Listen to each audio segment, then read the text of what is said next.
ചോദിച്ചോട്ടെ, താങ്കൾ പറയുന്ന ഞാൻ ലിസ്റ്റ് ചെയ്തപ്പോൾ ഏത് സീറ്റാണ് താങ്കൾ അപകടകരം ആവണ്ണം ബി ജെ പിക്ക് അനുകൂലമാണ് എന്ന് താങ്കൾ പറയുന്നത്? മഞ്ചേശ്വരം മുതൽ നേമം വരെ. അത് മഞ്ചേശ്വരം ഞാൻ അതാണല്ലോ പറഞ്ഞു വരുന്നത്, ആ പട്ടികയാണല്ലോ താങ്കളോട് പറഞ്ഞു വരുന്നത്. അതിപ്പോ കഴക്കൂട്ടം കഴിഞ്ഞു, നേമം പറഞ്ഞു. അതിന്റെ കാരണം കാരണങ്ങൾ പറയാം. ഓരോ അത് കാണിക്കുന്നത് കേരളത്തിൽ ഒരു ന്യൂനപക്ഷ ഇല്ല, ഞാൻ ഒരു രണ്ട് മണ്ഡലം കൂടി പറയാൻ അനുവദിക്കണം. എന്നാൽ പിന്നെ എനിക്ക് എന്റെ ഒരു മനസാക്ഷിക്ക് നീതി പുലർത്താം. 2 മണ്ഡലങ്ങൾ കൂടി, നേമം കൂടാതെ അപകടം പിടിച്ച ഒരു മണ്ഡലമാണ് കാട്ടാക്കട. ഇത് പറഞ്ഞാൽ ആരും വിശ്വസിക്കില്ല. കാട്ടാക്കട 80% ഹിന്ദു വോട്ടർമാർ മാത്രമുള്ള, ഏകദേശം തൃപ്പൂണിത്തറ പോലെ. നമ്മൾ തൃപ്പൂണിത്തറ വിട്ടുപോയി, കാരണം തൃപ്പൂണിത്തറയിൽ അവിടെ 2020 സ്ഥാനാർത്ഥി ചക്ക അടയാളത്തിൽ അഞ്ജലി നായർ എന്ന പേരുള്ള, അഞ്ജലി എന്ന പേര് കിട്ടിയ ഒരു BJP സ്ഥാനാർത്ഥി ആയതുകൊണ്ട് അവിടെയും ഒരു BJPക്കും NDAക്ക് ഒരു സാധ്യതയുള്ള മണ്ഡലമാണ്. പക്ഷേ ആ മണ്ഡലത്തിനെ പോലെ തന്നെ ഒരു ഹിന്ദു മണ്ഡലമാണ് കാട്ടാക്കട എന്ന് പലർക്കും അറിഞ്ഞുകൂടാ. അത് അവിടെ വളരെ നല്ല CPM സ്ഥാനാർത്ഥി സഖാവ് സതീശൻ, വളരെ ഞാൻ ഏറ്റവും ബഹുമാനിക്കുന്ന സ്നേഹിക്കുന്ന സഖാവാണ് സതീശന് വെല്ലുവിളി ഉയർത്തിക്കൊണ്ടിരിക്കുന്നു. അവിടെയും കോൺഗ്രസ് എന്താണ് ചെയ്തിരിക്കുന്നത്? കോൺഗ്രസ് വളരെ ന്യൂനപക്ഷമായ ക്രിസ്ത്യൻ നാടാർ സ്ഥാനാർത്ഥിയാണ് കാട്ടാക്കടയിൽ നിർത്തിയിരിക്കുന്നത്. അപ്പൊ ഇതുകൊണ്ട് ഞാൻ ഈ ആളുകൾ പറയാത്തതാണ് ഈ കാട്ടാക്കട. ഇതെല്ലാം നേമം, കാട്ടാക്കട, കഴക്കൂട്ടം ഇതെല്ലാം കൂടി ചേരുമ്പോൾ ഒരു 10-12 സീറ്റുകളിൽ നിങ്ങൾ നാട്ടികയും മറ്റും ഉൾപ്പെടുത്തുന്ന ഈ മണലൂർ പോലെയുള്ള മറ്റു മണ്ഡലങ്ങളിൽ കൂടി ഉൾപ്പെടുത്തുകയാണെങ്കിൽ 12 സീറ്റിൽ BJP RSS ശ്രദ്ധ കേന്ദ്രീകരിച്ചിരിക്കുന്നു. അതിൽ 5 സീറ്റ് അവർക്ക് നേടാനുള്ള സാധ്യതയുണ്ട്. ഈ താങ്കൾ ഏത് ചോദ്യം വേണമെങ്കിലും എന്നോട് ചോദിച്ചോളൂ. ഓരോന്നിനെ കുറിച്ചാണെങ്കിൽ ഇതാണ് സർ, നമ്മൾ പൊതുവെ കേരളത്തിൽ BJP ജയിക്കാതിരിക്കാനുള്ള ഒരു കാരണം ലാസ്റ്റ് മിനിറ്റിൽ നടക്കുന്ന മൈനോറിറ്റി ഏകീകരണം. അതായത് കേരളത്തിന്റെ പോപ്പുലേഷൻ പാറ്റേൺ അനുസരിച്ച് ക്രിസ്ത്യാനികളും മുസ്ലിങ്ങളും എല്ലാ താങ്കൾ പറഞ്ഞ കാട്ടാക്കട അല്ലാതെയുള്ള മണ്ഡലങ്ങളിൽ എനിക്ക് തോന്നുന്നു 30% ഈ ഗ്രൂപ്പ് ഉണ്ടാകും. അവർക്ക് അവരുടെ ഇടയിൽ ഒരു ഫീലിംഗ് ഉണ്ടാവുകയാണ് ഈ BJP വരുന്നു. പ്രത്യേകിച്ച് ഇപ്പോൾ മുസ്ലിങ്ങളുടെ കാര്യം നമുക്ക് ഏകദേശം അറിയാവുന്നതാണ്. ക്രിസ്ത്യാനികൾ മാത്രമായിരുന്നു BJPക്ക് സപ്പോർട്ടായിട്ട് നിൽക്കുന്നത്. തിരുവല്ല പോലുള്ള മണ്ഡലങ്ങളിൽ അവിടെ FCRA പോലുള്ള ഇഷ്യൂസ് അവിടെ നിൽക്കുകയാണ്. പിന്നെ ക്രിസ്ത്യാനികളെ നോർത്ത് ഇന്ത്യയിൽ പീഡിപ്പിക്കുന്നതിനെ കുറിച്ചുള്ള വാർത്തകൾ, ഇതൊക്കെ കേട്ടും കണ്ടും മറന്നും ഇവരൊക്കെ BJPക്ക് വോട്ട് ചെയ്യും എന്നാണോ താങ്കൾ പറയുന്നത്? അല്ല, ഞാൻ അങ്ങനെ എനിക്ക് പറയാൻ കഴിയുക എല്ലാവരും വോട്ട് ചെയ്യുമോ എന്നൊരു മാധ്യമ പ്രവർത്തന ഇനി 60 വയസ്സത്തെ പരിചയം ഉണ്ടെങ്കിലും പറയാൻ കഴിയുകയില്ല. പക്ഷേ 2 കാര്യങ്ങൾ കൃത്യമാണ്. അതായത് കഴിഞ്ഞ പാർലമെന്റ് തെരഞ്ഞെടുപ്പിലും പ്രാദേശിക തെരഞ്ഞെടുപ്പിലും കണ്ട മുസ്ലിം ഏകീകരണം, മുസ്ലിം വോട്ടിന്റെ ഏകീകരണം നിലനിൽക്കുന്നു, ശക്തിപ്പെട്ടുകൊണ്ടിരിക്കുന്നു. അതിൽ 2 അപവാദങ്ങളേ ഉള്ളൂ. അത് കൃത്യമാണ്. അത് ഒരു കണിയാരും വേണ്ട മനസ്സിലാക്കാൻ, ഒരു മാധ്യമപ്രവർത്തനവും വേണ്ട. SDPI എന്ന ന്റെ ഉത്തരം എന്നുള്ള മട്ടിൽ തുടങ്ങിയിട്ടുള്ള ആ CPIയുടെ ഇപ്പോഴും മുഴുവൻ പുറത്തു വരാത്ത അടവ് എന്താണെന്ന് അറിഞ്ഞുകൂടാ. ഞാൻ അതിന് എനിക്ക് സമയം തരുമെങ്കിൽ അത് മാത്രം കുറച്ച് പറയാം. കാരണം ഒരു കാര്യം, ഞാൻ മഞ്ചേശ്വരത്ത് വലിയ അട്ടിമറി അറിയാതെ നടന്നുകൊണ്ടിരിക്കുകയാണ്. SDPI സ്ഥാനാർത്ഥിയെ പിൻവലിച്ചെങ്കിലും അവരുടെ 3000 വോട്ടുകളിൽ ഒരു 1000 അണികളുണ്ട്, പ്രവർത്തകരുണ്ട്. അവർ ഇത്തവണ മുസ്ലിം ലീഗിന് വോട്ട് ചെയ്യുമോ എന്നുള്ള കാര്യത്തിൽ എനിക്ക് ബലമായ സംശയമുണ്ട്. ഈ 3000-ൽ അവർ ഒരു 2000 അല്ലെങ്കിൽ അവർ 6000 വോട്ടുണ്ട് എന്നാണ് പറയുന്നത്. ഞാനെങ്കിൽ അത്രയും ഇല്ല എന്നാണ് നമുക്ക് കിട്ടുന്ന വിവരം. എങ്കിൽ പോലും അവരുടെ കാഡർ വോട്ട് ഒരു പക്ഷേ ഇത്തവണ LDFന് പോയേക്കാം. അപ്പോ അതെവിടെ 84-ഉം 800-ഉം മാർജിനുള്ള സ്ഥലത്ത് 1000 വോട്ടുകൾ മുസ്ലിം വോട്ടുകൾ മാറിയാൽ, ഒരിക്കലും ജയിക്കാത്ത CPM-ന്റെ സ്ഥാനാർത്ഥിക്ക് പോയാൽ ഇത്തവണ സുരേന്ദ്രൻ റോബർട്ട് ബ്രൂസിനെ പോലെ 5-ാം തവണയോ 6-ാം തവണയോ കേരളത്തിന്റെ വടക്കേ അറ്റത്ത് തെക്കൻ കർണാടകയുടെ ഭാഗമായി നിൽക്കുന്ന RSSന്റെ ഏറ്റവും വലിയ പ്രഭകേന്ദ്രത്തിൽ ജയിച്ചേക്കാം. ഒരു കാര്യം കൂടി താങ്കളോട് ഞാൻ പറയുകയാണ്. വീണ്ടും ഞാൻ മാധ്യമങ്ങളെ ഒരു ഒരു ഒരു കുറ്റ കുറ്റ കുറ്റപ്പെടുത്തുകയാണ്. അവിടെ ഒരു സ്വതന്ത്ര സ്ഥാനാർത്ഥിയുണ്ട്. ആ സ്ത്രീയുടെ പേര് ഗ്യാൻ ലവന്ന മൊണ്ടേരിയോ. ഇത് പറയാൻ തന്നെ വിഷമമാണ്. അവർ ഇന്ത്യയിലെ ഒരു വളരെ മൈക്രോ ന്യൂനപക്ഷമായ സൂക്ഷ്മ ന്യൂനപക്ഷമായ കത്തോലിക്ക കൊങ്കണി സംസാരിക്കുന്ന കത്തോലിക്ക യുവതിയാണ്. പ്ലീസ് ദയവായി താങ്കളെ പോലുള്ള ഒരു കോസ്മോപൊളിറ്റൻ ജേർണലിസ്റ്റിന് മാത്രമേ ഇത് മനസ്സിലാവുകയുള്ളൂ. അല്ലെങ്കിൽ തികച്ചും എല്ലാം അറിഞ്ഞുകൊണ്ട് കളവ് നടിക്കുന്ന പ്രാദേശിക ലേഖകൻ. ഈ സ്ത്രീയെ RSS BJP കൃത്യമായി ക്രിസ്ത്യൻ വോട്ടുകൾ പിളർത്തി BJPയെ സഹായിക്കാൻ നിർത്തിയിട്ടുള്ളതാണ്. അവരുടെ പേര് ഗ്യാൻ ലവീന മൊണ്ടേരിയോ. താങ്കൾ പിന്നീട് നെറ്റിലോ മറ്റായിലോ ചോദിച്ച് മനസ്സിലാക്കിക്കൊള്ളൂ. 55 വയസ്സുള്ള ഒരു റിട്ടയേർഡ് ഹെഡ് മിസ്ട്രസ്, ഒരു പഞ്ചായത്ത് പ്രസിഡന്റ്. ഈ മഞ്ചേശ്വരത്ത് RSS BJP കാലേ കൂട്ടി. ദയവായി ഇത് ശ്രദ്ധിക്കണം. താങ്കൾ കേരളത്തിലെ ജനങ്ങളെ ശ്രദ്ധിക്കാൻ അനുവദിക്കണം. ഇല്ലെങ്കിൽ ഇത് ചെയ്യുന്ന ചരിത്രത്തോട് ചെയ്യുന്ന വലിയ പാതകമായിരിക്കും. കഴിഞ്ഞ പഞ്ചായത്ത് തെരഞ്ഞെടുപ്പിൽ ഈ ഗ്യാന ലവേണ മൊണ്ടേരിയോ എന്ന കൊങ്കണി സംസാരിക്കുന്ന മംഗലാപുരം അതിരൂപതയുടെ കീഴിലുള്ള ലത്തീൻ കത്തോലിക്ക സ്ഥാനാർത്ഥിയെ ഒരു പഞ്ചായത്ത് പ്രസിഡന്റാക്കി RSS വാഴിച്ചു. ഞാൻ അവിടെ പോവാത്തത് പിന്നീടാണ് ഈ കാര്യങ്ങൾ അറിയുന്നത്.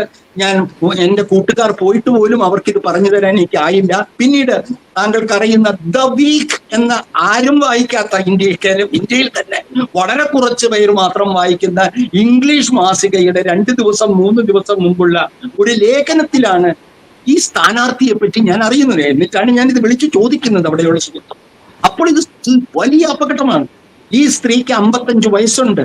അവർ പഞ്ചായത്ത് പ്രസിഡന്റാണ് BJPയുടെ പിന്തുണയോടുകൂടി. അവരുടെ കമ്മ്യൂണിറ്റിക്ക് അവിടെ 7000 വോട്ടുണ്ട്. ചെറിയാൻ 7000 വോട്ടുണ്ട്. ഇവർ പഠിപ്പിച്ച കുട്ടികളുണ്ട്.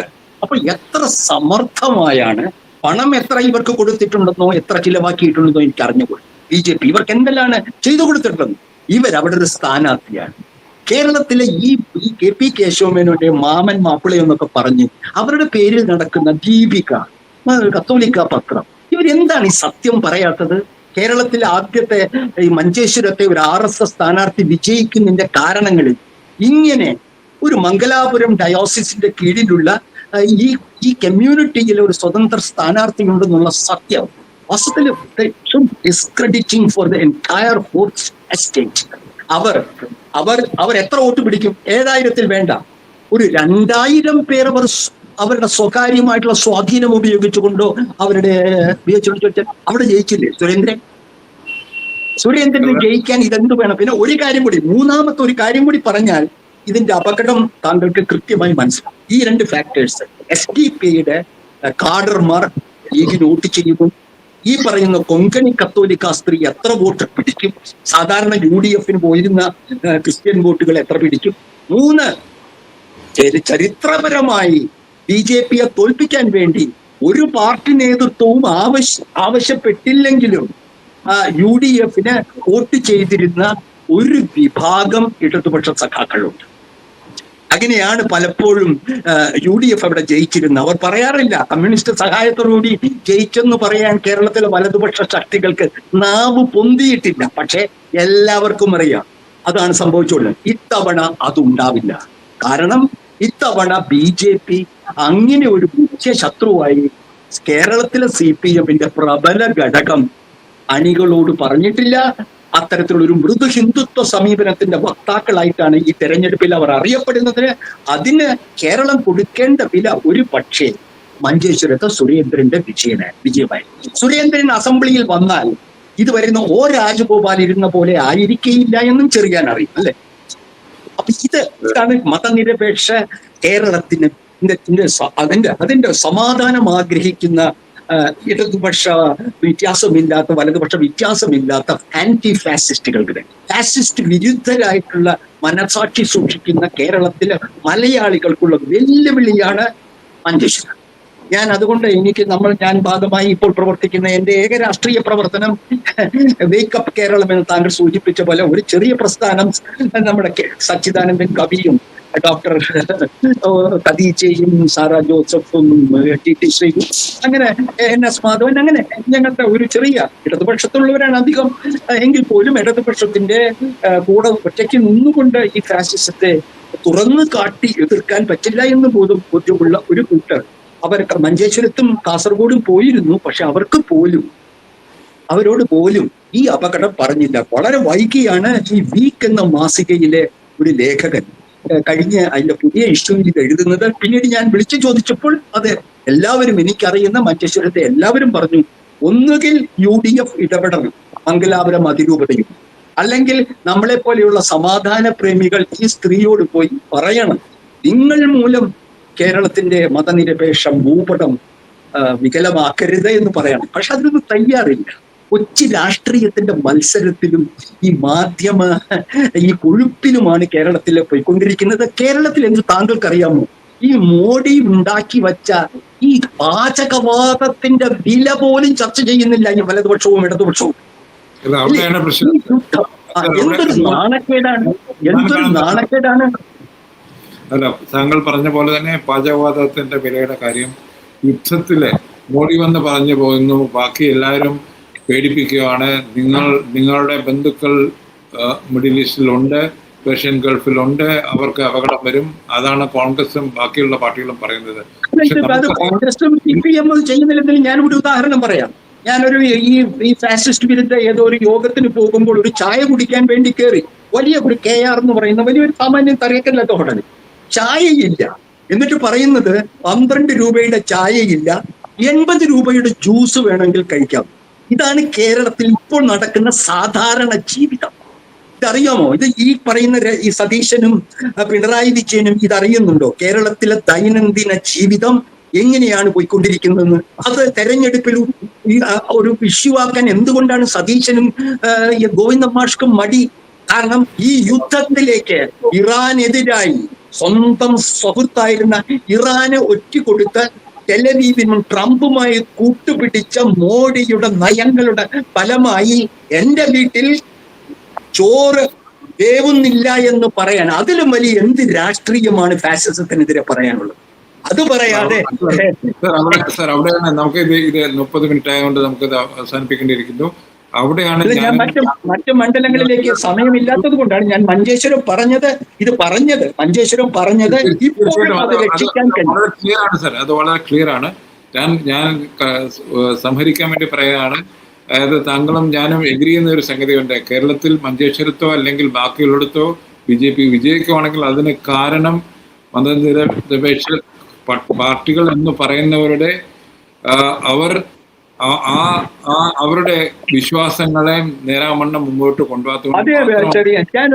ചെറിയാൻ പറഞ്ഞ ശരിയാണ്. കാരണം ഈ മഞ്ചേശ്വരം കരയുന്നത് ഒരു ഡീലിന് വേണ്ടിയാണ്.